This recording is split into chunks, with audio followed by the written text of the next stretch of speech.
Hey, it's Paul. Welcome back to B&B Talk. Yes, I know something's different. I gotta listen to my optometrist. Anyways, I can see better. Do me a favor and hit the subscribe button. This is a huge episode.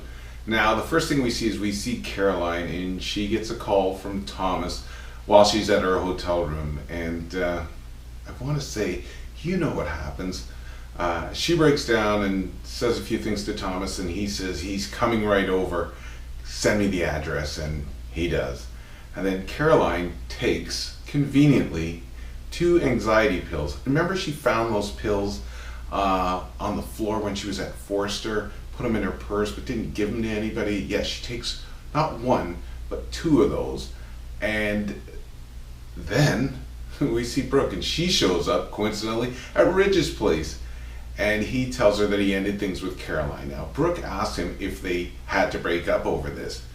And then we see Rick and Maya, and they're reminiscing with Nicole and Zende about their trip. They have flashbacks of their honeymoon. We see them riding bikes in Europe and standing over a big river with a lot of tourists around. And it's a beautiful setting, and they're having a lot of fun and sipping champagne.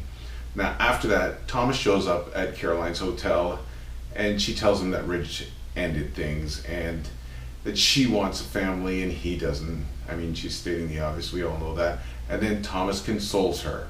Now, she then pours a glass of wine. So we got pills and we got wine going on. Anybody else getting on to what's going on here? And then Thomas basically says, in the nicest way, I told you so, about his dad and the way he leaves women. And Caroline sobs uncontrollably. She rehashes her breakup with Ridge, and obviously Thomas is a great listener. Gee, he doesn't have any vested interest, does he? And then Caroline thinks it's an excuse just to get rid of her, and Thomas disagrees. He knows that his father, at least he's honest about that, he knows his dad cares about her. And Caroline thinks that Ridge would change his mind if he saw her holding a baby.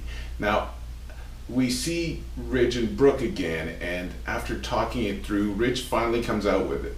And I don't even want to say I told you so, because I actually wrote this in a response to one of the questions on the YouTube channel, that I thought that, guess what, Ridge had a vasectomy, and he tells Brooke that he had a vasectomy. So now we're supposed to agonize because he didn't make this decision because he doesn't love her, because he doesn't want her. He made this decision because he can't have a family with her. And of course, he hasn't got the balls to tell her, excuse the pun, that he had a vasectomy. Really? Come on, you could do better than this. Anyways, we see Thomas, and he's venting about the way that Ridge treated the women in his life. Obviously his mom and Brooke, and we've heard this broken record before too. And you know, it's funny, Caroline thinks that he just doesn't want a future with her. And then Thomas says if he was ever lucky enough to have another chance with her, he would love the opportunity. This is as this guy is moving closer to her. He's on the bed right now. And as you know, they're on their second bottle of wine, and then Thomas moves in for the kill, and you know what happens. They start making out. Now, the whole thing about this thing is that it's so predictable, and how come every time Thomas seduces somebody that he's not supposed to, like, remember Brooke, there's some pills or there's booze involved. It's just a broken record with this guy, and he seems like the ultimate opportunist, and it's getting really old, you know, pills, booze, really old. So not a fan of it, and I honestly don't have a vested interest in any of these couples. I'm not pro Ridge or pro Thomas or even pro Caroline. I mean, that girl, she's got the willpower of a hooker at a convention. Can she not honestly wait a minute?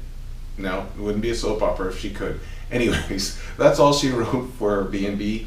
It's Paul. You can tell that I'm really cynical about this episode because you knew what was coming. It's so predictable. You could have done better, honestly, writers. But don't forget, keep following us. I'm sure there's more fireworks to come. And don't forget to follow us on social media. It's Paul, B&B Talk. Have a great day.